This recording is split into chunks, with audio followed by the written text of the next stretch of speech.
your seatbelt. It's going to be a bumpy ride. Chrissie is hilarious. Chrissie, have you ever heard of the comedian Basha K. Ali? No, that sounds like something you yell at before you blow up a plane.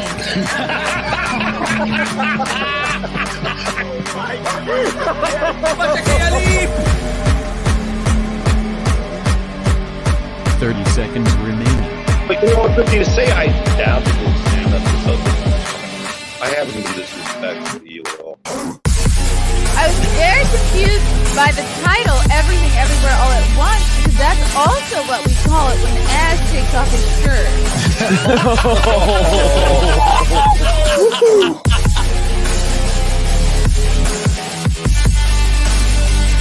I shouldn't be up here. I should be in school on the other side of the ocean. Hello, welcome to another episode of the Chrissie Mayr podcast. If you're listening to this, you might be listening to it on iTunes, YouTube, Spotify, SoundCloud. But if you're listening on iTunes, please leave a 5-star review. Thank you very much. Guys, I'm doing some stand-up on the road. I'm so excited to be doing more stand-up this fall. This Thursday, also known as tomorrow, I will be headlining the Bridgeport Stress Factory in Bridgeport, Connecticut. Come on out. That's going to be a super fun show. Then I'm headlining in New Orleans next week, Friday, September 30th, and Saturday, October 1st. That's in New Orleans at the Comedy. God, I can't believe next week is going into October. This is insanity. But next Friday and Saturday, next weekend, I will be in New Orleans at the Comedy House, New Orleans. 4 shows. Check it out. Come hang out. Let's just drink outside and chill. Then I'm doing a Comedians of the Compound at the Orlando Improv on Thursday, October 27th. And this is at the Orlando Improv. This is the same weekend as the Geeks and Gamers Friday Night Tights meetup. So if you're coming for that meetup on the Sunday, just come out Thursday. Come to the show with us. It's myself, Gino Bisconti, Anthony Cumia, Alex Stein, Lila Hart. It's going to be a banger of a show. And if you're in the New York City area, I'm doing a Compound Media Censored TV collab stand-up show. Myself, Anthony Cumia, Gavin McGinnis, Josh Denny on November 10th in New York City. Venue to be announced the day of because we're not trying to get canceled. And then I'm headlining in New Brunswick, New Jersey, Thursday, November 17th at the Stress Factory Comedy Club. Then I believe before that in early November, I think I got another gig back on Long Island at the Brokerage. I think I'm out there the 4th and 5th. I got to confirm that. Then I'm in California next February 24th and 25th. I'm headlining in San Diego at the Mic Drop Comedy Club. So come see me in San Diego in February. So excited to be back out in California. Have not been there since the beginning of the old pandemic. So that'll be exciting. It'll be exciting to get back in there. Quick shout out to our sponsor. Our sponsor for this episode, which is Cushy Dreams. They sell very high quality CBD in all sorts of different forms, like just the straight up bud. If you're somebody who likes to, pack a bowl. I sound so old when I talk about this stuff, but I really like the pre-rolls because you could just whoop, they come pre-rolled. I don't have to roll. I don't have to get my hands dirty. I don't know. I'm losing my fine motor skills. I'd like the things just to be done for me. And they've got these really dope gummies in a bunch of different flavors.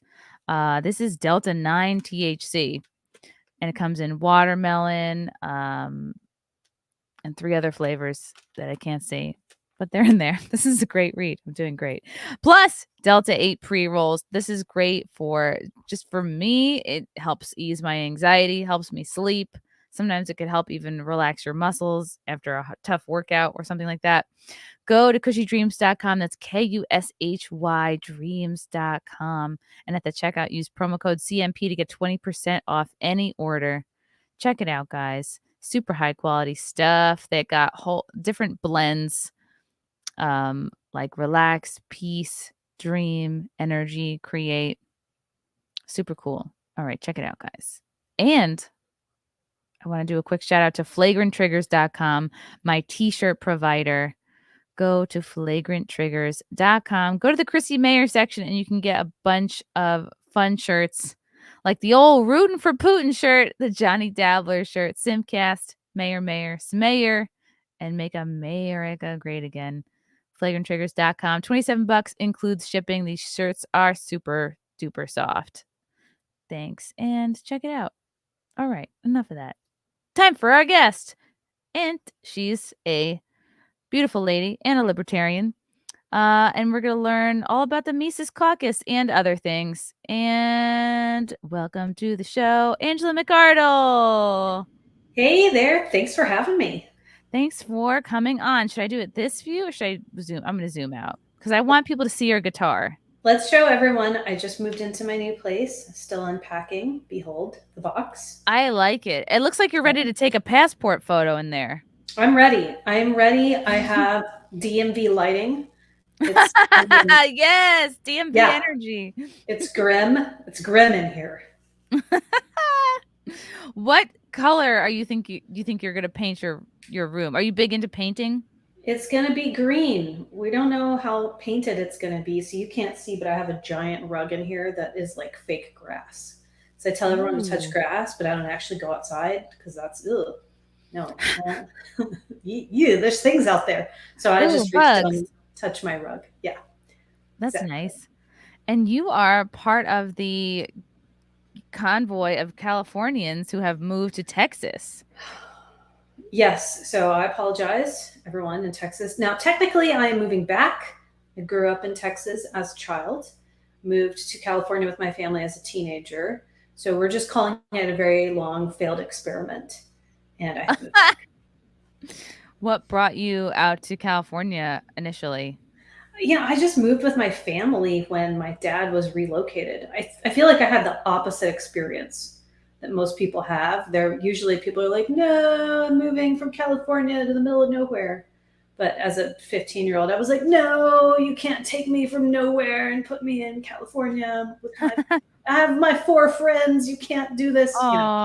Yeah, so there was that. And, it's just with everything that's happened. And then I got a baby on the way. And you're pregnant. Oh my God. And you might have a Scorpio baby. You might have it might be or a Sagittarius. Yeah, we don't know. Personally, I'm a Capri Sun. I don't want him to be a chupacabra because then we'd be incompatible. So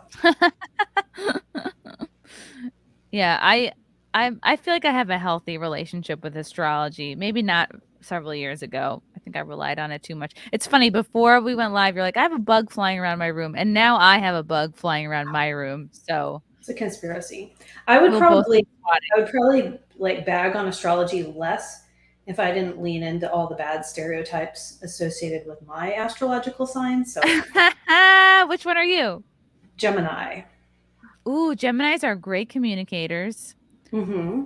Do you feel like you have the split personality? Like yes. The 2 sides of you? Okay. Or 5 or 10. So. Depending on the day. That's so neat. What did your parents raise you with, sort of libertarian values, or did that come later in adulthood? So this is really interesting. I grew up in a very traditional conservative home. But my father was a pastor in the Christian and Missionary Alliance Church. So we always had people coming. I grew up in like Northeast Texas, small little middle of nowhere kind of place. We always had international missionaries coming to the church and to our home. And every horror story was the same. It was, oh, I am a missionary from China, or I'm a Christian from China. I just got unlocked from a tiger cage and torture for 2 years. Or people from Russia. I've met people who crawled out of Pol Pot's killing fields alive after being hit in the head with an axe. So there was at a very young age, I was very instilled with the do not trust government. It's very evil. Communism is bad. Like those are. Wow. Yeah. Pretty cool. That's actually awesome. That was the opposite training I had, where I went to college and was like, oh yeah, free everything. That sounds great. That sounds like a plan for me. Yeah, kind of sus. kind of sus. It is kind of sus. Yeah. And I would just sort of, I remember early on, I would fight a lot with my dad. I'd be like, why can't we help the homeless more? And he just would get really, really angry and like tell me that he was a landscaper, just that all the types of ethnicities that would screw him over and not pay him what they had. So I was like, all right, cool. Yikes. Yeah. Yeah, we did a lot of the church outreach, homeless stuff. So pretty chill with homeless people. Just really, really hated the government and Democrats. That was a thing. Wow. I grew up like 9 years old watching Crossfire. That's We're gonna, so we're gonna get cool. them this time. I have no idea what we're getting, but we're gonna get them.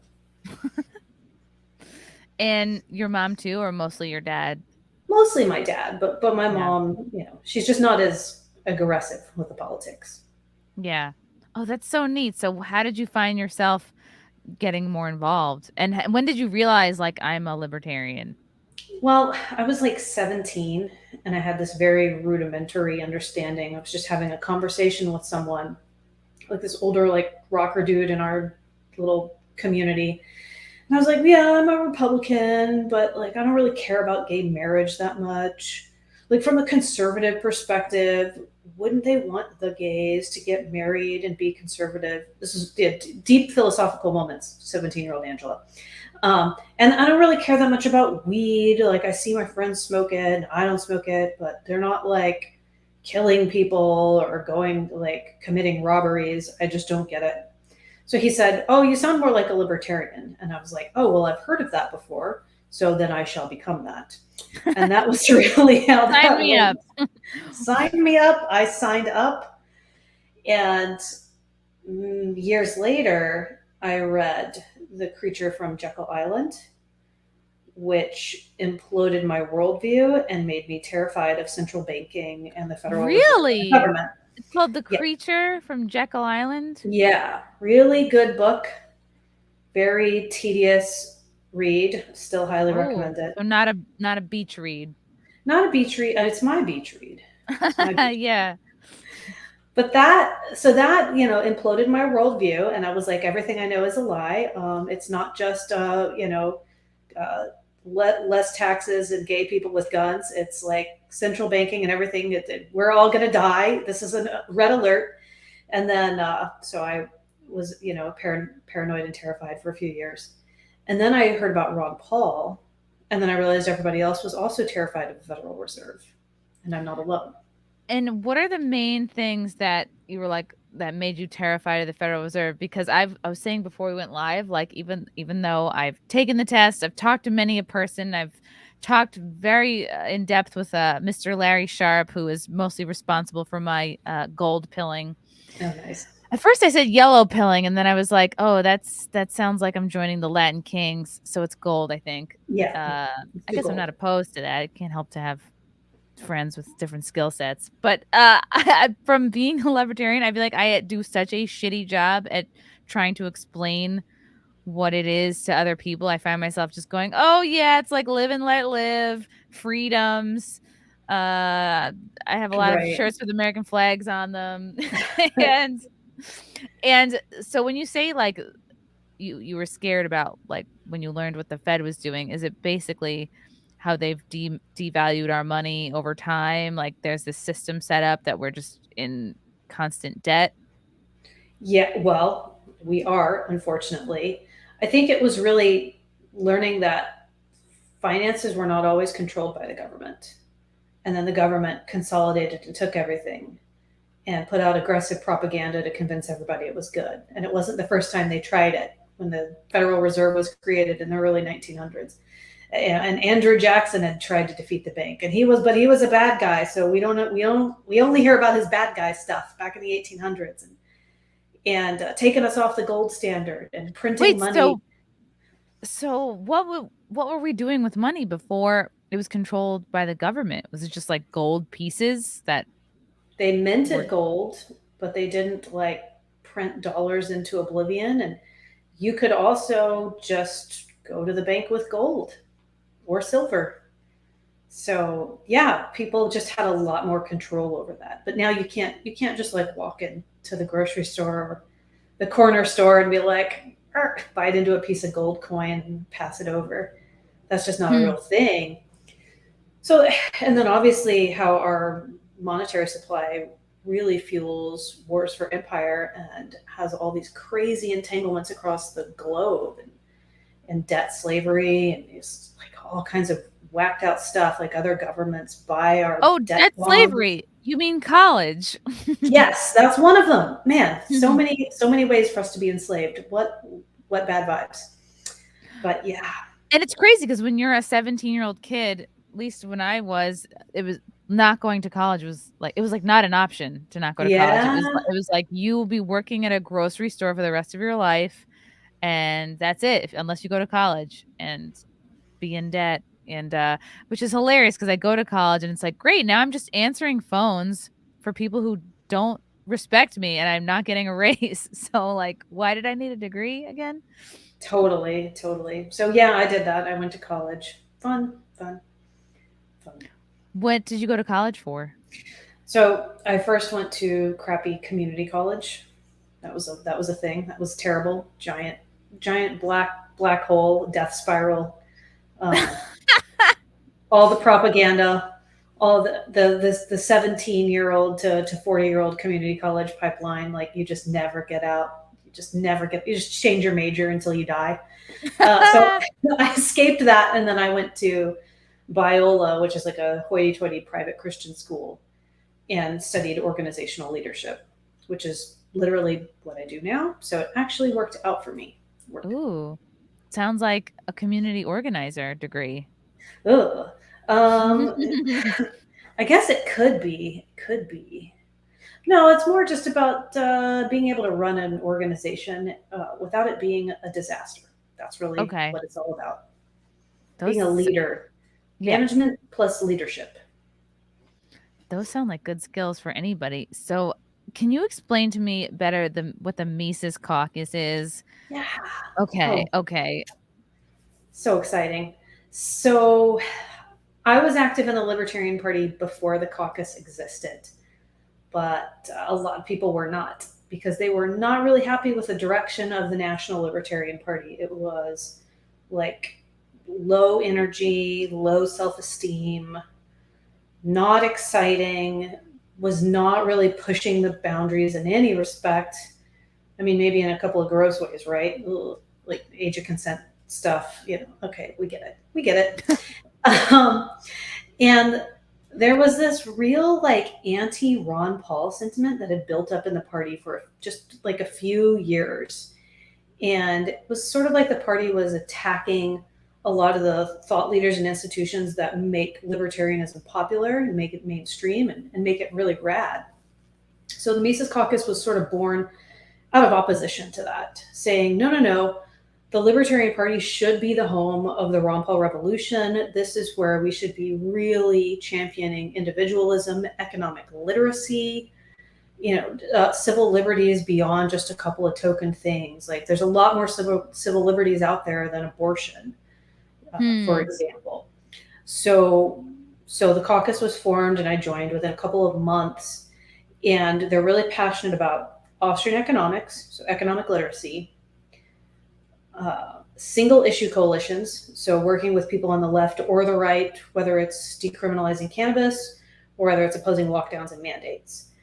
They're also really passionate about local elections, because that's where you get your start, right? You gotta start stacking political capital somewhere if you want to be taken seriously, and that's where you can make like a real change too. You have a much better chance of getting elected.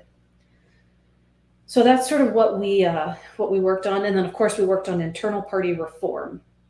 So we started taking over state parties one by one, growing membership, getting people involved, learning the political process, all the really boring or cringe or exciting inside baseball of the LP. Just depends. Such a wide range. And it took us about 5 years, and we took over the Libertarian Party. It's not too shabby. Yeah, too shabby. That sounds pretty quick. Yeah, right? It's the third largest political party in the country. We took it over in 5 years. So what do you attribute that to? Just better organization and finding the right people? Absolutely. Better organization and having something to rally around, because you can't just say, hey, join this thing because it sucks. Like, you got to have something to coalesce around. And talking about Ron Paul and really upholding like the Mises Institute and really like leaning into the guidance of people like Tom Woods, you know, and Jeff Deist, and saying, hey, these guys, what they've created with the Mises Institute and elsewhere, it's incredibly valuable. We should try to emulate some of these ethics and norms within the party. This is good stuff. That got people excited. So that's how we did it. What was it about Ron Paul that got people so excited? Because he's like a lovable guy, kind of on the surface. But he is. I think there's a few things, right? So he actually managed to get people excited about ending the Federal Reserve. Oh, wow. That is weird and impressive. And because it's such an institution. It's like, how do you possibly take down something that big? Well, and you don't think about ending the Federal Reserve as this really like sexy talking point for young people, but there were a ton of young people who were really engaged. But beyond that, I think he had two really critical moments. One was the Giuliani moment during the debates, I believe in 2008 or 2007 leading up to 2008, where he got on stage and talked about 9/11 and explained the concept of blowback. And Rudy Giuliani was like, what? You know, like losing his mind, saying, you better take that back. And Ron Paul was like, no, I think they're really mad at us. They don't hate us for our freedoms. They hate us because we're over there and we've been over there a long time and nobody's talking about it. That's a problem. So that was really impressive. And when he was in another debate, and I think he was in Kentucky, and he straight up said he would decriminalize drugs, even heroin. And the whole, right? The whole conservative audience was like clutching their pearls. And he just like really calmly turned it into a joke and was like, oh, come on. You out there in the audience, you telling me if I decriminalize heroin, you're going to go shoot it up? No, you're not. And everybody laughed and was like, you're right. I wouldn't do that. And, you know, he was like, it just doesn't work. No one should do heroin, but throwing people in prison, it's just not, it's not effective. I mean, yeah, they kind of throw themselves into their own prison if they get addicted to it. Yeah, no kidding. But then what is the point? I mean, who could it possibly be good for? Like, what is the actual point of making it, I guess, right, well, not illegal, so you just don't get locked up for it. But reduces incarceration rates. It would also greatly curb the drug war, which would curb border violence. It would make family reunification easier. It would make it much easier to return to being a working, contributing member of society after you overcome your addiction if you don't have a criminal record. Oh, so, okay. You know, like go to rehab. And there's all different variations of this, right? Straight decriminalization with literally no consequences, whatever. Some people say, oh no, you should have to go to court-ordered rehab, or you should have to show that you went to a rehab. But even then, like, you don't have to worry about like background check. Did this person go to rehab? That doesn't show up when you're applying for a job. Yeah, I guess like drugs are kind of like porn in that sense, or like you're never gonna get rid of them, and it's like, how do you teach adults to know where their limits are and stay away from them? I mean, most people probably should stay away from heroin. Yeah, but better culture, right? Like, making it illegal doesn't necessarily make it, you know, like that's not the answer. You got to have better culture. But just the example of heroin, like heroin's not going to like really make anybody's life better. Like even a casual definitely not. Heroin user, it's like they're going to be better off not touching it at all. So like, where do you draw the line? Like to step in and say like, this is generally good for nobody. Oh, I would say it. You know, I think that should be on billboards. But then we should also probably like figure out, why are people shooting up heroin? Usually people do that when they're miserable. It's usually people aren't like, I'm having such a great day, I think I should start shooting up heroin. That usually is not, you know, like it's a coping mechanism. A lot of people turn to heroin after their doctors get them addicted to OxyContin. And then but that seems like a big step from like, You'd I think. imagine a pill to then strapping yourself up and then. Well, you go from pill to black market pill to desperation to whatever you can get. And so then, you can take heroin in different ways than just shooting it up, right? You find some other format that's more palatable and you're telling yourself, look, it's the same thing as my doctor, but my doctor's such a jerk, he doesn't understand. And then a few months, all you got is black tar heroin to shoot up, and you're like, oh, I can't believe I'm here. You're like, I missed my mom's birthday again. Yeah. Not a good place to be. I'm going to check out some of these questions from Chris Edgar. If anyone's still trapped in California, there's a Libertarian Party of California you can join. Well, that's comforting. That's true. Chris Edgar is the state party secretary. Very talented dude right there. Very skilled. Ooh. Yeah, he's been making short films and music. California is the government is sucky, but being in LA, man, you have access to so many awesome people. Really? You think it's still good? You think LA is still a cultural hub? Oh, just little pockets. Okay. Like they have a really great libertarian scene. Phenomenal. But because there's so many cool people from the entertainment industry that also end up, you know what I mean? Just statistically speaking. Get past all the homeless, I guess. I know. Just, yeah. From Crash Mono, it's so awesome to have based LP leadership. Hail Angela from Florida. Thank you. That's Crash. I've met him. I met him at my Tampa show. Paul Froelich, I had a similar experience to Angela. Read books about Nazi Germany as a kid in third grade. Wow, what third grader is reading about Nazi Germany? And always hated government getting involved in families. Very nice. Damn, what was I? I feel like I was wasting my time with crayons in third grade. From Jake Smith, Bear 2024. Who are they? I'm sure he's talking about Dave Smith. Oh, of course. Bear. Who is Bear? I'm going to look like an idiot. I'm going to get off social media and everybody's going to be like, Bear. Maybe it's Bear Grylls. Bear Grylls? Maybe. Douglas, the real question is, what's your opinion on Aleppo? That's a place in Syria. I don't have an opinion about it. Got him. I wish that we had not gotten involved in Syria in that conflict. That's my opinion on that.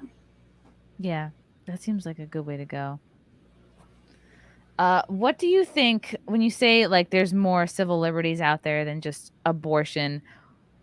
What other ones do you think are worthy of more attention, and why do you think people are so obsessed with abortion, particularly right now? Well, okay.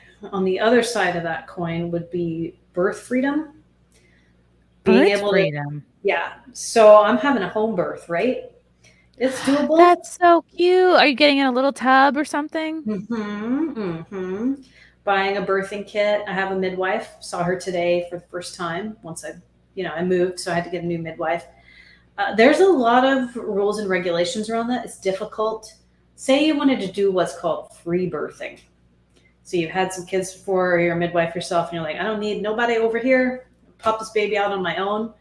It's kind of a nightmare to prove that you actually had your own baby. What? Yeah, because they're like, no one witnessed it. That child isn't yours, doesn't exist. Maybe you've kidnapped it, something. So that's one. There's a lot of like regulatory issues. One of my good friends was arrested and convicted of practicing medicine without a license because she was a midwifery student, and she delivered a baby on her own in an emergency where the woman refused to go to the hospital. So, saved woman's life, saved baby. Baby was all twisted up in there. She was able to get the baby out and get hit with practicing medicine without a license, and they want to lock you up in prison. That's crazy. And then you also hear about people giving birth in Ubers, and then they just got to pay a cleaning bill, which to me makes more sense. That's cheaper than a hospital room. Right. So there's that. I mean, obviously, there's all kinds of medical freedom issues, right? Like we've seen lockdowns. That's a civil liberty issue. Medical mandates. Beyond that, there's a lot of other vaccination issues, especially in California. You got to inject your kids with everything that the state says if you want to send them to public school. public school is a whole nother can of worms. Free speech, we have it now, but we've seen it kind of start to slowly erode in Canada over these like gender affirming bills. They tried to sneak one in like that in California, by the way.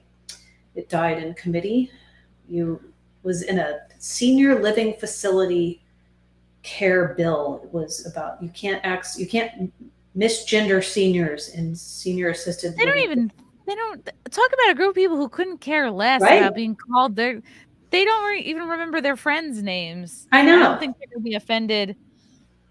That's the generation of people calling, like calling people Oriental, like no big deal. Still calling people the N-word. I don't think they're gonna be upset about misgendering. So How weird. many old trans people are there? I don't know, a handful, but whatever. So yeah, there's a lot of, I think, really important civil liberties issues out there, and it just gets kind of swept under the rug. And I think abortion is something that both sides of the political spectrum use to just really further divide the country. We took it out of the National Libertarian Party platform this past national convention. We literally have no position on it. So if you are more socially on the left and you are really, in favor of what you view as abortion rights, you can have that view. You can be in the party. If you're a candidate, you can talk about it. And if you're pro-life and you're like, absolutely not, abortion is murder, you can also be in the party and you can talk about that as a candidate. Like, we just leave it up to the individual. Is that because it's so divisive and you don't want to you don't want to cast anybody out over that issue? Yeah, man. It's just like people just want to eat each other alive over it. It's sad. I would never, ever, ever get an abortion. I also try really hard not to argue about it on social media. It's almost like you abort the argument. Yes. Kicked it right out. Flush it. Flushed it.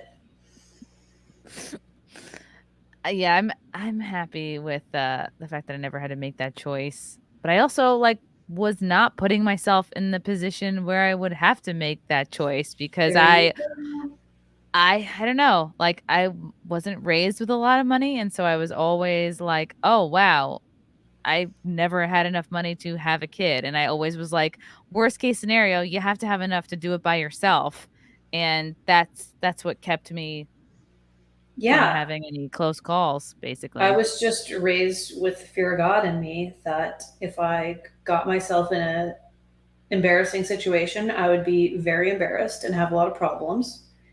And also that I would feel horrendous shame if I ever had to make that call and went in that direction. It just I couldn't conceive of it. Not everybody's like that, so I get it, but there's definitely some personal responsibility that should be discussed in that, especially when people want to wave around stories about exceptions to the rule. Because if you look at the statistics, that is not why people are getting abortions. It's not over emergencies. It's very low, and that's why I think the story about Chrissy Teigen saying she had I suddenly remembered that I had a life-saving abortion and not a miscarriage, like I told everybody I had, whatever it was, a year ago or 2 years ago. I remember. It was sorry, Chrissy. That's not going to bury all the horror stories that people uncovered on your Twitter. Yeah, good try. You're still a pretty horrific bully and kind of insufferable. Creepy. Yeah, definitely creepy. Yeah, a lot of those tweets were right. There's the bullying, and then just the straight up toddlers and tiaras, pedo stuff. Yeah. That's what they do. They want to push down the bad news, so they just create more news. Tragedy. It is. She's a creep. It's always good when I go a good 6 months without hearing from her. From Shale. Oh, Shale. I think Smith Bear refers to Dave running with the Legion of Skanks character hate speech. The Bear. Please have Scott Horton back on, like you said you would. Oh, yeah, of course I'll have Scott back on. All right. So this is an inside joke. Okay. It feels like this conversation of ending the Fed and our money being sort of getting increasingly more fucked up. Who knows? Probably beyond repair at this point. How is that linked in with cryptocurrency? Because I feel like maybe the powers that be want us to be like, oh, it's up, it's down, it's unreliable. It's so linked. Oh man. So let's talk about the gold standard first. Went off that in 1971. Government totally co-opted it even before then. And who knows where the heck the gold is, right? Nobody knows. Nobody can get in that building. I don't know what's going on with that. A lot of people, when I start talking about Bitcoin, they push back and they're like, we got to get back on the gold standard. And I view the gold standard with a lot of affection, just like I do the Constitution. And the unfortunate reality is that it just didn't work. It was the best thing we had, and it still broke. Shit's broke. We're not going to be able to get back on the gold standard and be secure in it. Like, that's just, it's not possible. But Bitcoin in particular, the government can't print it. They can't print Bitcoin into oblivion. There's a certain amount that's going to exist. It's going to stop there, and then that's it. No one can fix it. How do they decide what amount of crypto to create in the first place? I don't know. Don't know. That's it's a question. The cryptic part of crypto. Yes, that's a question for like Saify Dean or Stephan Livera, Marty Bent. Those would all be excellent people to answer that question. But I know you cannot print it, and you can verify it, and it is like impossible to fake. And when people get their Bitcoin ripped off, it's because they had it in insecure wallets. It's just like getting pickpocketed. Oh wow. But the thing itself is secure. And imagine like the government wants to like rob you of all your assets. If you have it in a secure wallet, they can't touch it. You could leave the country with your little Bitcoin like wallet number memorized, or just written on a piece of paper. No one can touch it. They could rob you of everything. And as long as you have that number memorized, you've still got basically your money. So I think that's pretty cool. That's pretty cool. So if the dollar collapses, without having to have something like implanted in you, right? If the dollar collapses, if our economy tanks, people who have Bitcoin are still going to be able to survive. Other cryptocurrencies are a little. Some of them, they can print more and more and more. Not all of them. We can make fun of Dogecoin because it's fun. I bought some of that and then watched it go down. That was fun. Right. I bought a little bit, but like in the same way that maybe like a drunk person at an airport casino would spend like $10. Okay. I mean, yeah, not like a lot. Like I was like, this is fun. That was it. Like it's either this or shoes. Yeah. I was like, I'm bored. I'll buy some Dogecoin while I'm waiting on my flight connection. What do you say to this person who says crypto is for suckers? Just say no. One person with $2 million can move the price of Bitcoin by manipulating it. It's people think that it's volatile right now because we haven't reached like the final, Bitcoin hasn't been printed, hasn't been what's the term right now? Mined. Hasn't been mined. But there's a finite amount of it. So volatility is short term. It's not long term. There is no inflation with Bitcoin. It doesn't exist. So, okay, crypto is for suckers. The Fed just hiked interest rates 0.75% again today. I guess mortgages are for suckers. Savings accounts are for suckers. Your Roth IRA, your portfolio, your stock market, you're all suckers. Right, because that's like your 401k is tied into that too, right? Well, yeah. I mean, once the stock market becomes volatile, I had money in a Roth IRA in 2008, and then it died, immediately. So market volatility is something that's going to happen with like almost every single investment. That's the reality of it. But with Bitcoin, like you're never gonna experience the effects of inflation. That'll never happen. Okay. All right. So I don't know. It still feels like because there are some folks in the chat saying the government has seized plenty of Bitcoin. It just seems like, and now it seems Absolutely. like they're trying to start their own, like they're trying to create basically like a digital euro or Central bank digital currency. So CBDC, that's what that means. Those are terrible. I would stay away from them. Ethereum now is like the World Economic Forum is salivating over it. They're like, oh, we love Why? Ethereum. Why did they pick that? I'm not entirely sure. Not entirely sure, but it just made me go, ooh. I think I had some of that too. I have a But, little bit. I have a little bit that I got a long time ago, and I'm just leaving it. Let it ride. Just not going to look at it. That's what I do with crypto. Yeah, but if you put your stuff in something like Coinbase that's not very secure, the government can definitely seize it.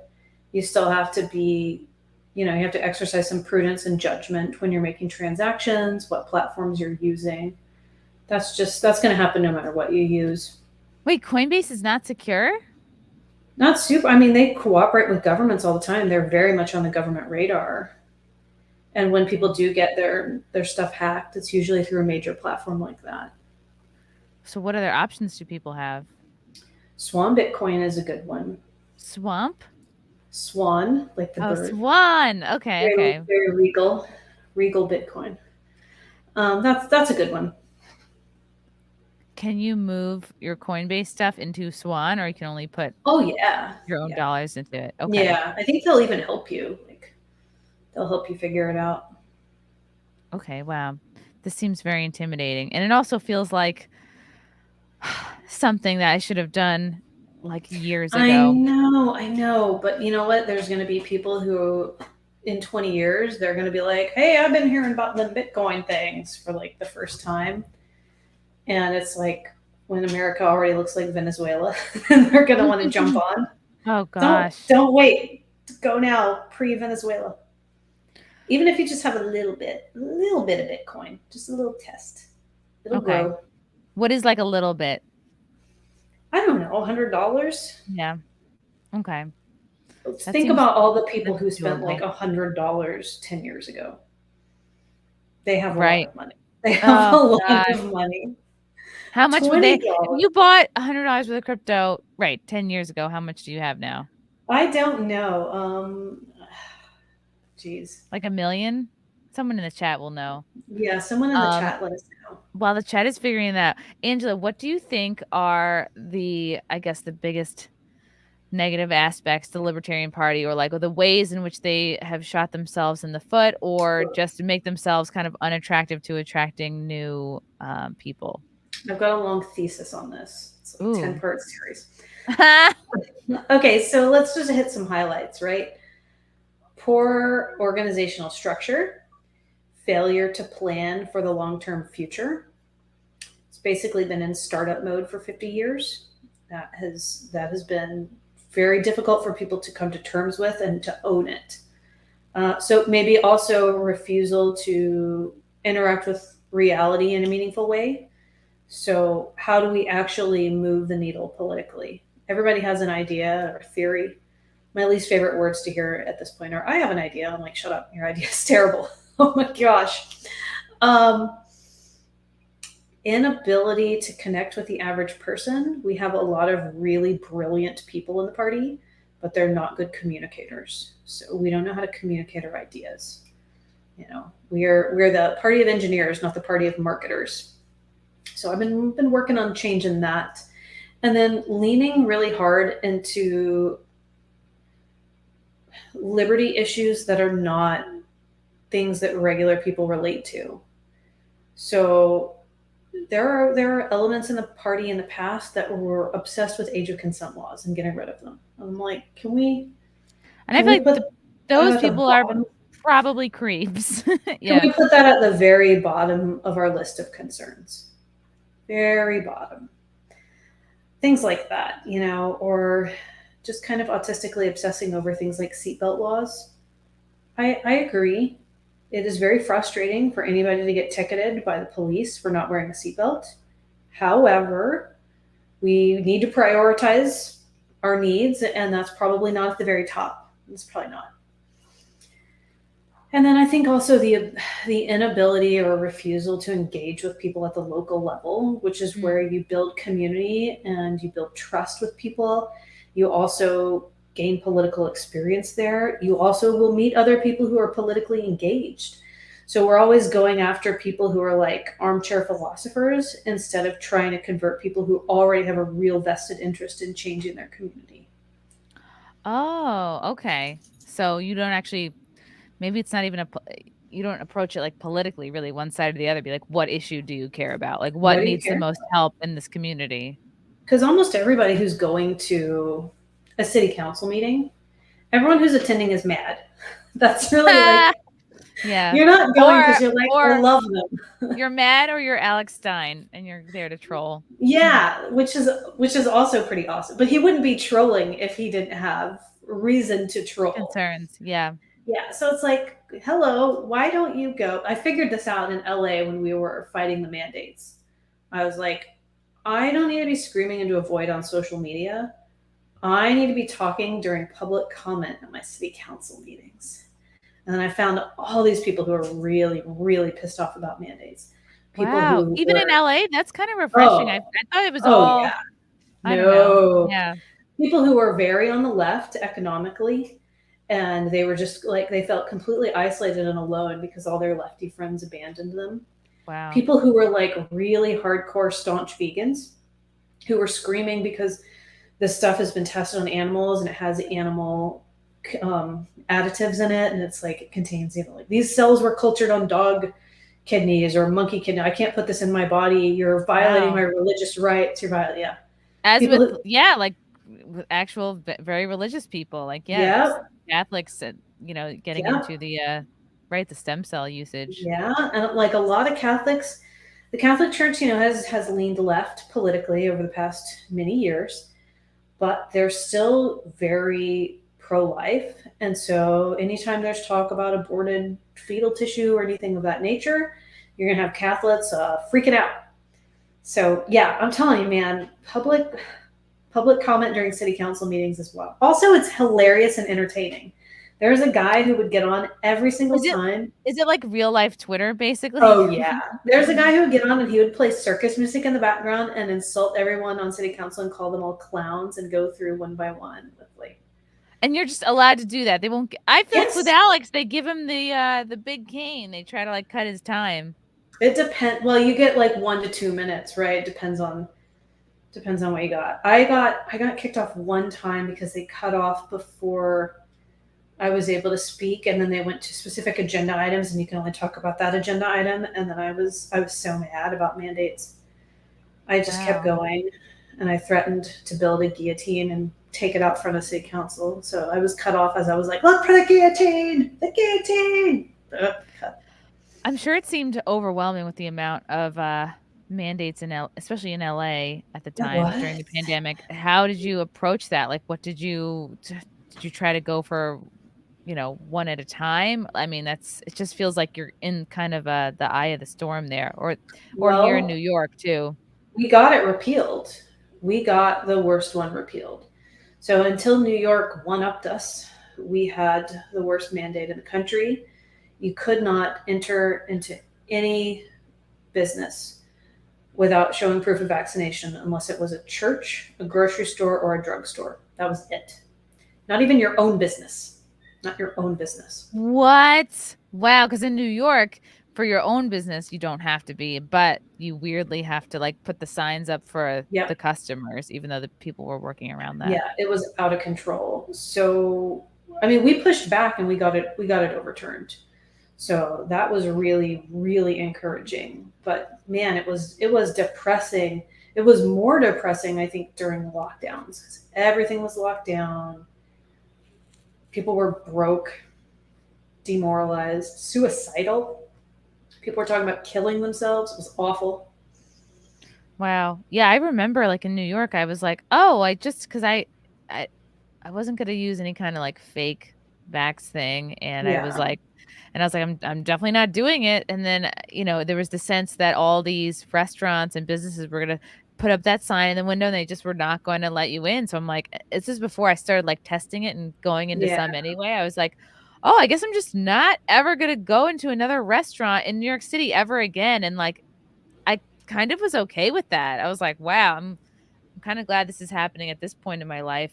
Whereas like, you know, maybe you're young and you want to like socialize more and just be out on the scene more. But there was obviously no scene during the pandemic. Everything was Yeah. shut down. And some people really loved that. I think the Ugh. homebodies and the people that like had no lives were Right. really Right. living it. We're really like loving that. No good. Yeah, we did. So we had some black market activity in LA that I coordinated. We were specifically working to keep people who were hairstylists and who ran nail salons and did things like massage therapy in business. A lot of them were women and single moms, which is just like really shows you like it does go after the vulnerable populations. So we would vet people aggressively and then connect them with the service they needed. And so those women were able to continue working and pay their rent and put food on the table. So that was pretty nice. Isn't that crazy? Like not that long ago, haircuts were illegal. I That's know, crazy. it's so insane. So nuts. So we did that. We kept some businesses in business too. We were running little speakeasies. You know, what's the word? What's the magic password? You have to vet everyone's social media, get them, you know, like who will vouch for this guy? Like, you need 2 people to vouch for you. Wow. And then like, so were you in LA for the entire pandemic? Yeah. Whoa. You didn't think about escaping? Well, let's see. I moved to Orange County towards the tail end of it. But I was still like in Southern California and still running the LA County Libertarian Party at the time. Okay, wow. Right, okay, so you're running the party. You probably felt like you couldn't abandon them. No, yeah, I didn't want to. I just ended up moving because my house had toxic mold in it, and it just Oh no. worked out that you know what I mean. I landed where I landed. Okay, cool. From default username, is the LP doing anything about states who disbanded their affiliate party like Virginia? Man, this is so frustrating. The Virginia party was never disbanded. Some people Really? Yeah, this is complete. Like we gotta blame the corporate media for this one. So a handful of these fools who were running the Virginia LP, not all of them, about half of them, they voted to file corporate dissolution papers to dissolve the corporate status. That has nothing to do with whether or not the party exists. Oh. Does that make sense? Like the political party has existed a long time. Most political parties are not corporate entities either. That's just a token thing that you can have. It's What not is that? required. Does that help you like process like money Certain or things, like yeah, certain things. So, but usually you have like a completely different status. It's not a 501c3. I think it's like a 597, or I can't think of it off the top of my head, but it's just totally different. You know, you're a political entity. You're not a corporation. But sometimes they'll choose to have both types of paperwork for whatever reason, especially depending on the state. So all of these fools went and dissolved their corporate paperwork and then screamed, "Oh, we got rid of the party." But it's like, no, you didn't. The party's been around a long time. Those papers were just filed in like 2015. Also, the person who filed them and had been dutifully paying for them and keeping everything up to date, they didn't even notify him. So there is a question as to whether or not it was done legally. Oh, okay. Yeah, it's a hot mess. Hot mess. Fake news, guys. Fake news. And some of the people who were cheering for that dissolution because they thought the party had been taken over by evil, like Republican operatives, they're all door knocking for GOP candidates now. So it's just. Oof. Okay. Yeah, that's how. David, I hate to tell you this. There will never be. I think David's a pessimist. There will never be more than 2 parties in the USA. We use our 2 parties to decide on consensus. It's why we have a huge independent group, because they can be swayed to vote. Well, there are more than 2 parties in the country. And there are libertarians elected across the country. There are also some Green Party people elected across the country. Yeah. I voted for Jill Stein in 2016. I saw her dancing to Run DMC at a political event in LA in like 2015. It was Oh no. hilarious. She was running for Wow. president, so she was making the rounds. It was Mhm. like Politicon had like a thing. She was getting down. Wow. I think if I had seen that, I probably would have rethought my vote. Kind I of, didn't. it almost won me over. I was like, all right. Uh, okay, okay. Yeah, and I think this is like, I don't know, probably how the powers that be want you to feel, Oh, because totally. it's the whole, oh, you're throwing your vote away. Oh, it's a wasted vote. You have to go with the lesser evil. You know what's throwing your vote away? Voting for something that you find morally reprehensible. That's like, why are you doing that? Yeah. You know, I will occasionally vote for a Republican or a Democrat strategically. There's like a handful of Republicans that I think are really awesome. Like Rand who? Paul. Oh, Rand yeah. Paul's great. Thomas Massey, pretty much a Oh, yeah. libertarian, just running under the GOP banner. Mike Lee is okay in Utah. Mike Lee is okay. Uh, I loved that DeSantis eventually he lifted his lockdown sooner than everyone else and opposed that. Not crazy about everything he does, but who are good Democrats? Dennis Kucinich was okay. That was a long time ago. Yeah, it looks like But they're getting ready to run Newsom. can you imagine?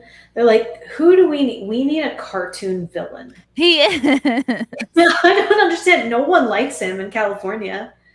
There were progressives But who didn't they signed. didn't they fail to like recall him? We did fail to recall him, but there were progressives who signed the recall papers because they thought he didn't lock us down hard enough. Oof. Ugh. Wow. There's a whole, just like the conspiracies with the 2020 election, there's a whole group of conspiracies around the Newsom recall vote. Oh, wow. Yep, that makes sense. Yeah. Damn. Interesting times.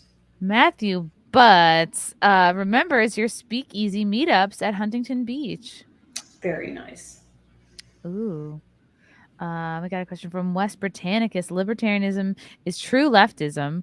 Radical individualism betrays both human nature and human potential. Government is neither inherently good nor bad. Okay, let's break this down. Libertarianism is true leftism.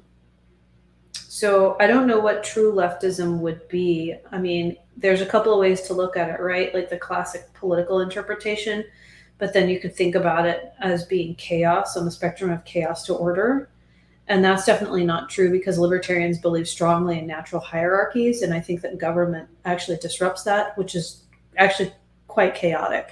What is To an example of like a natural hierarchy then?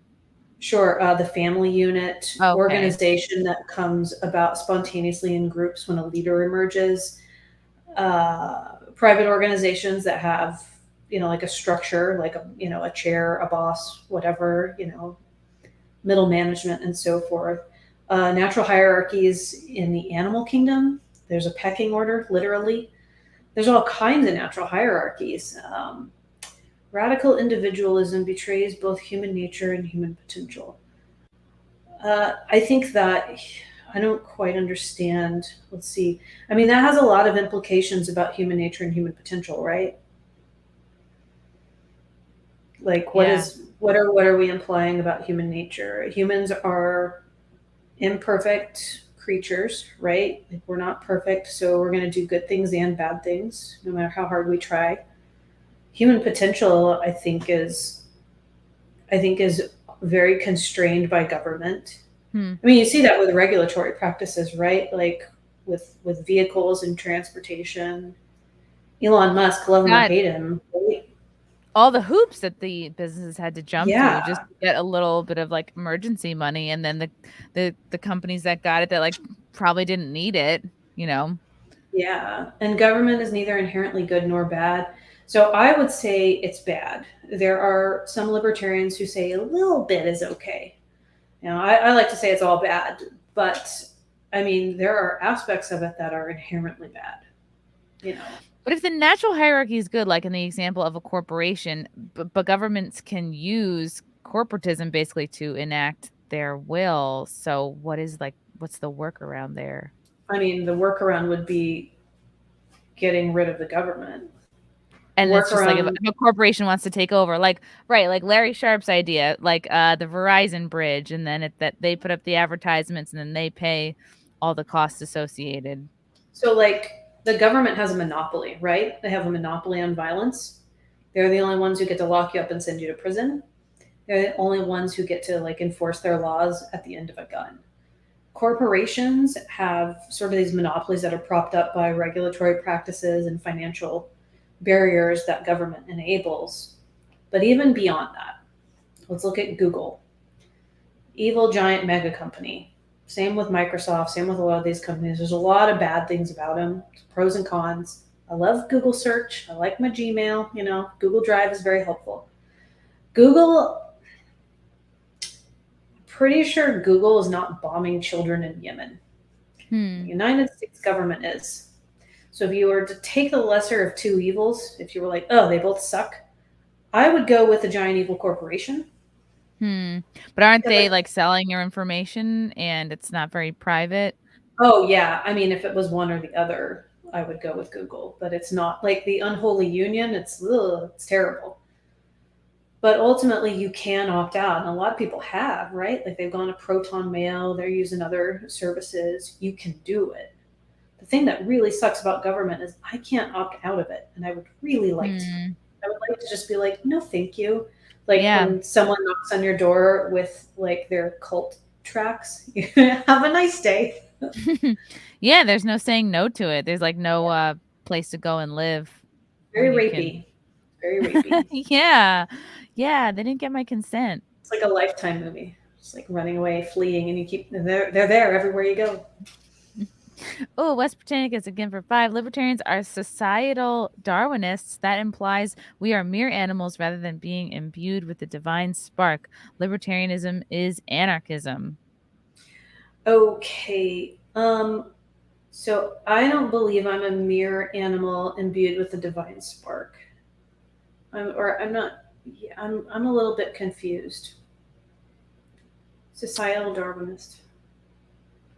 I don't think I'm a mere. This is like a poem. This is like a poem that we have to break down. It's a nice poem. I feel like I need a professor to help me analyze it.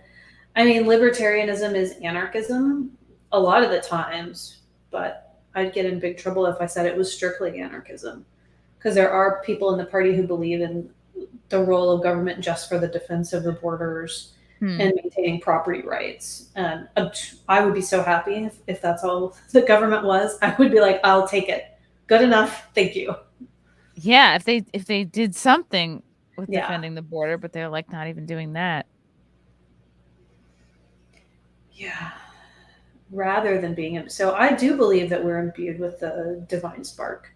There's a lot of Christian libertarians who would push back on that really hard. Same with Christian anarchists. They don't view us as mere animals or meat computers. Yeah, mere animals don't collect DSW or Bed Bath Beyond coupons. Damn straight. Take that, Yuval Harari. You shill. Shill.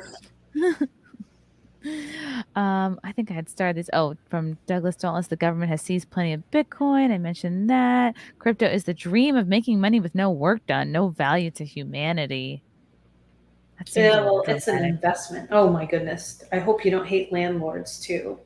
I mean, like there is some work to be done. First you have to like work and accumulate wealth, and then you have to take the risk and open the account and put it in.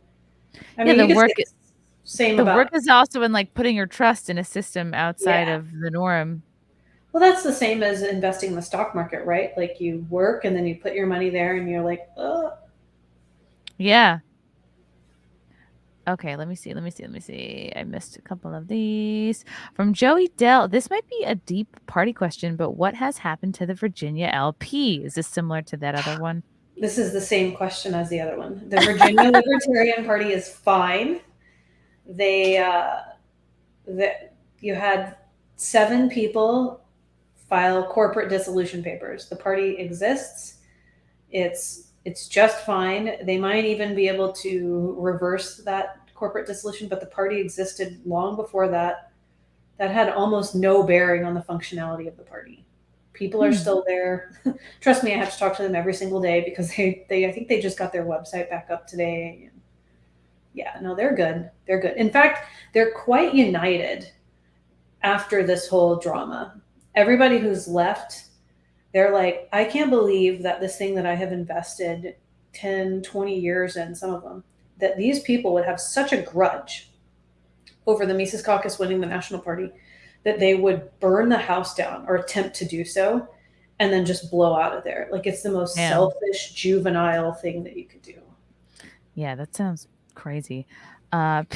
Speaking of juvenile, PP Longsack is here to say thoughts on Crowder's segment on libertarians this morning. I didn't see it. I didn't see it either. Some of us don't watch Crowder every day. Yeah, I mean, I know that he and Alex Jones had a little bitch fit about libertarians. I think they're just maybe they're not caught up on what's going on in the party right now. I think a lot of the criticisms that they gave were legitimate grievances of former party leadership. Okay. And it's my job to take that criticism and to take it to heart and own it and say, you're right. There were some serious problems in the party in the past, but we're on a new page now, and I'm not doing that crap. Okay, good. From Britannicus, we disagree, but thank you for the exchange. Nice. How nice. Smiley face. People can be great. People can be great. We're more than animals. From Junior, how does Angela feel about bimbo power? Break it down for me, Chrissy. Okay, so my friend Brittany Venti, this is kind of like her catchphrase, but she's also someone who is extremely I love her to death, but she's kind of a cross between a gold digger and but tongue in cheek, maybe trad feminine wiles type values, and just kind of I don't know, what's an example of something she would say, don't install your own air conditioner, bimbo power. I think it's, I don't know if it's even serious. It's probably not. So I cook food. I'm in the kitchen. I'm often barefoot and pregnant in the kitchen. I work with a lot of tools also, but if I don't have to, I don't. Bimbo power. I don't.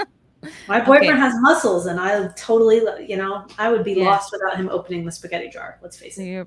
You're pro bimbo power. Good to know. Crash Shavado, Angela, are you seeing any change with the Mises detractors since the national convention?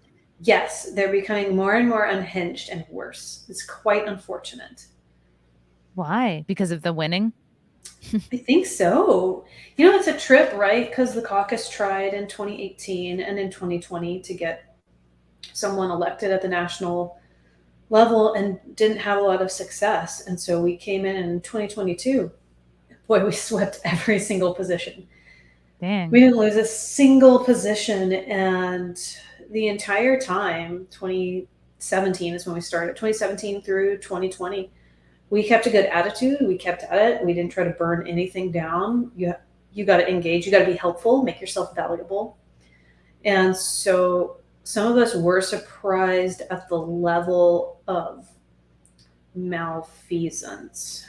I knew there'd be vitriol, but I didn't anticipate that people would want to do things like steal assets, report party members to the FBI fraudulently. Insane. Whoa. Yeah, that happens in Idaho. Just think do you think it comes from a feeling of oh, we're losing control? We're getting desperate to get it back? I think there's a lot of people who are mad at their dad. And instead of working that out, they're mad at me. Yeah. I'm like, I'm so sorry you're mad at your dad. Maybe your dad sucks, but you should work that out with him. Oh my God, that's so true. I am also mad at my dad, but I'm at least aware of it.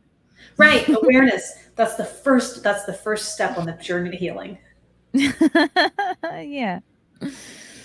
Oh my God. Men are, oh yeah, this is about Brittany. Men are ATMs to her, but she does it in a cute way. She's like a smart troll, kind of. That's good. I just have one man as an ATM. You got to be loyal. Be loyal to your ATM machine. Treat him well. Yeah. Make him the sandwich he likes. I do. I made him, it was his birthday yesterday. I was like, what do you want? And he was like, quiche. I was like, you're getting it. You get a quiche. Wow. Did Get you a make a homemade- quiche? I did. I made a homemade quiche and a homemade cheesecake. I was like, what flavor? He was like, Wow. blueberry. I was like, you got it. Take me Wow, there. that's impressive. Gotta do it. Gotta do it. Crash Mondo again. What about the fence sitters? I had a great talk with Tub last month. I don't know who Tub is, about how he came around to working with us. Do you know who Tub is? I don't know who Tub is, but I know a lot of fence sitters are coming around, and it's partially because I'm doing the things I said I would do, which is wild. You know, because in a way I'm still a blood-sucking politician, right? So people expect me to go back on my word. But we had this big crazy controversy in the party on Sunday where I was like, we're going to donate money to candidates. And then we did. What? I know. People were like, the Mises Caucus hates candidates. You just want to take over the Twitter. I was like, we're going to raise money for candidates and then we're going to give it to them. So good people who are like skeptical in good faith and unsure about the direction of the party, or maybe they just disagree with us on messaging or whatever, they're seeing that lo and behold, I do actually care about running a real political organization. So it's good. That is good. One more from Philip. Right in Larry Sharp, New York Governor 22. Oh gosh, yeah, I love Larry Sharp. Do it. Larry Sharp has been working so freaking hard in New York, and they've had like, you know, so they pounded the pavement to collect 45,000 signatures in like such a short amount of time. And then it was right before the pandemic. I remember I was like holding a sign with him in Grand Central.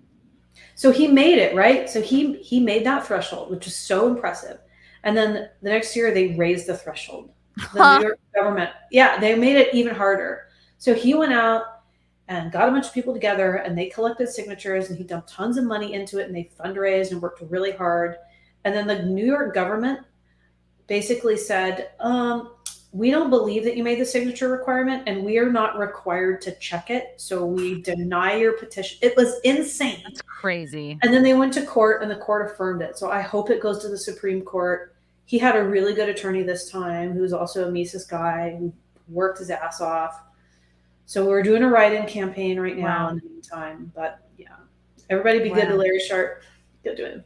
He's such a good dude. Tub is running for Jacksonville Council. Okay. Oh, nice. Very nice.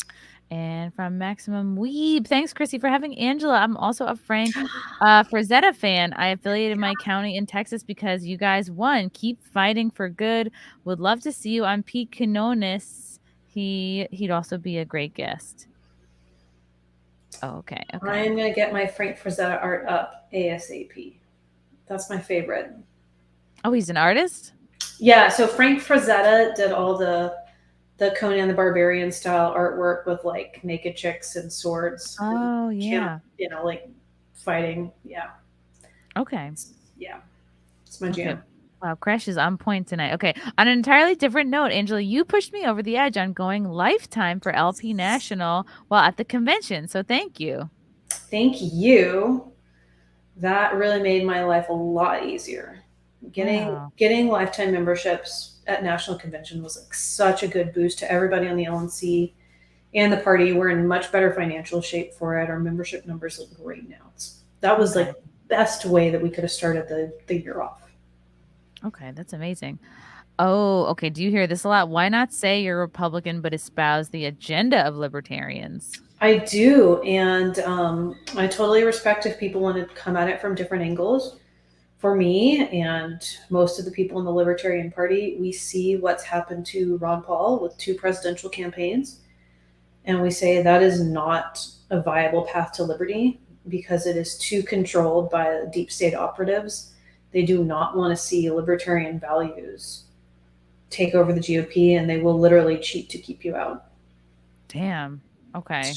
It's just rough, you know? Okay, so now we're going to do a fluffy news article, and I want to get your libertarian take on it. Okay, I'm going to give you a choice. A woman who is forced to move out of her plane seat after complaints about her boobs. Okay. Number 2, a company launches vagina-flavored chips so millennials can get laid more. Wow. Okay. Or 3, Drew Barrymore can go years without sex. What's wrong with her? I like boobs. Let's talk about the Okay. boobs. I do too, and that was actually my first choice. Okay. Okay. This is pretty crazy. Banished for her boobs, a model who boasts about the biggest boobs in the UK says she was forced to sit in a plane's galley after fellow passengers complained about her enormous assets on a flight from Vegas to London. Leia Parker, who goes by Jody Jugs on Instagram and proudly proclaims she has a size 32T. She went from Vegas on August 22nd after spending 3 months in the U.S. She's 26. She booked and paid for an economy seat back home, but found the area small. Yeah, welcome to Coach. The seats being small is not good for my boobs. I struggle to not be in the other passengers' way. I mean, I'm sorry. If you have crazy huge boobs, like, you probably need to step it up and buy first class. Just like if you were 400 pounds. You can buy 2 seats, actually. Yes, one for each boob. Brilliant. You can. But rather than try to accommodate her enormous assets, fellow flyers acted angrily to the busty Brit and quickly complained to the cabin crew. All right, trigger warning. They're pretty big. The passengers, this looks painfully big. Like, okay, it's like she's ruining her body. Back pain, that's a thing. Yeah. The passengers were so vile to me, the surgically enhanced model moaned. One female passenger said to the stewardess that she wanted this girl and her stupid tits moved. She said I kept pushing up against her boyfriend and there was not enough space. This is not okay. I feel like she must have some mental illness. Yes. I think at a certain point, right? Yeah. I'm so sorry people were mean, but welcome to reality and interacting with other human beings. Like, right. You know who she looks like the shop teacher. Are like, yes, oh my God, imagine she's related. Really, really heavy people get the same kind of struggle. Yeah, they do. And it's on you. Like, you got to take responsibility for yourself. It's not okay. It's actually not okay to spill over into someone else's seat.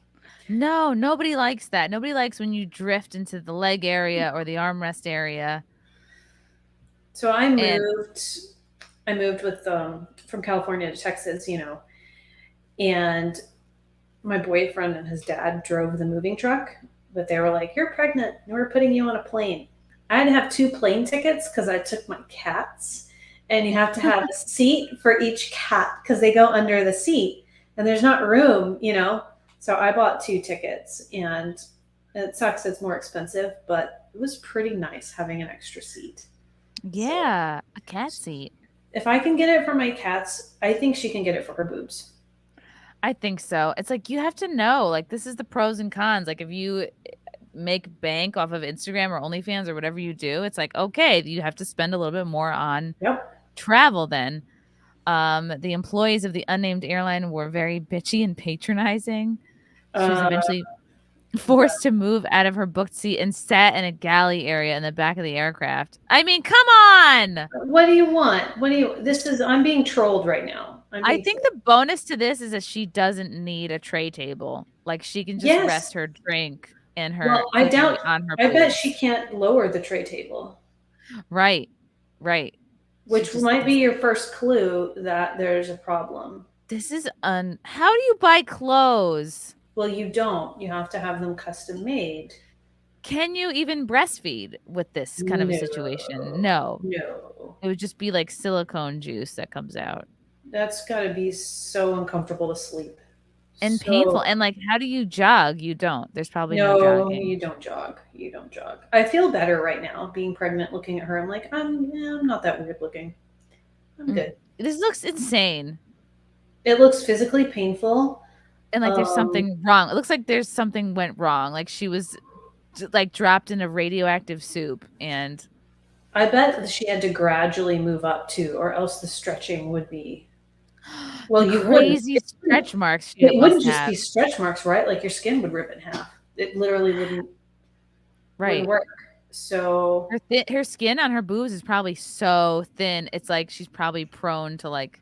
Oh my gosh. It's crazy. This is crazy. I was not prepared. I actually hadn't looked at this article at all. I was not prepared for these images. I am confused. This requires counseling.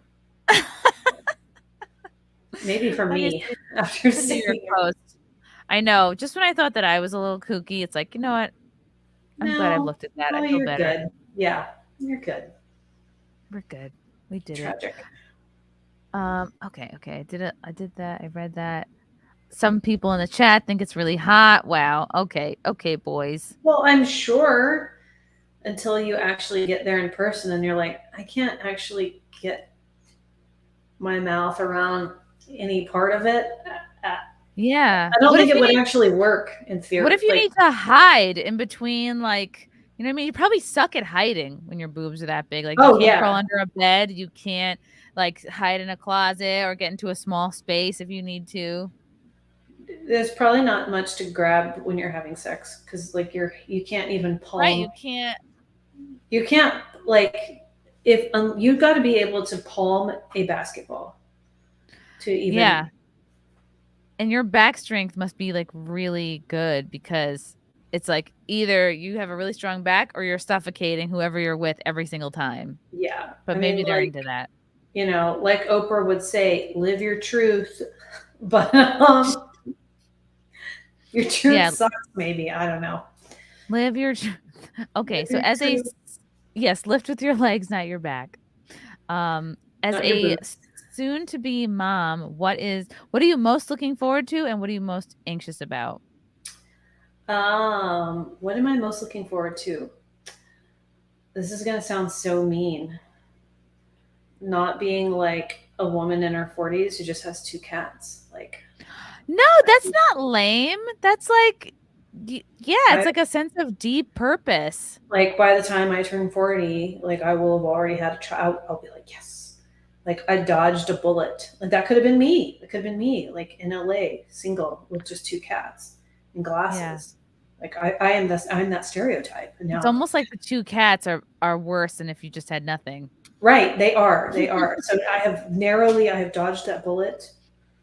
Yeah, good for you. And you don't look anywhere near 40. So that's crazy to me.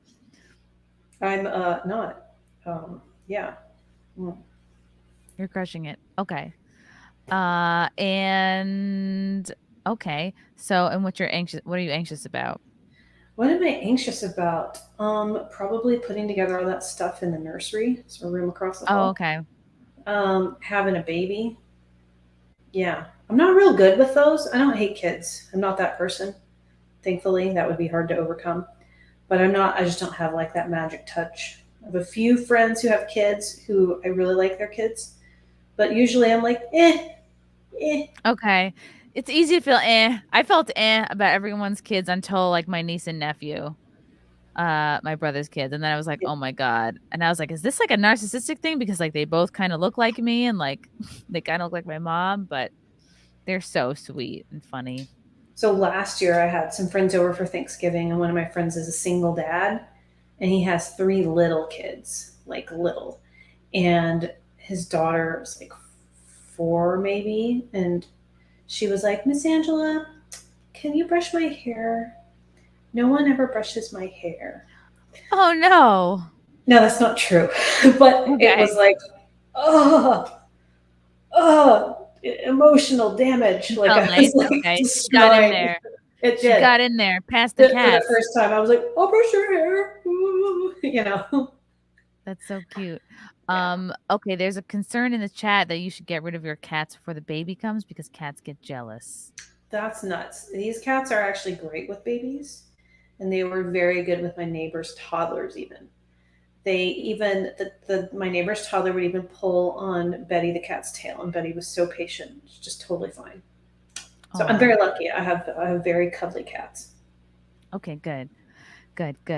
Angela, I'm going to pull up your website so people can see the upcoming events.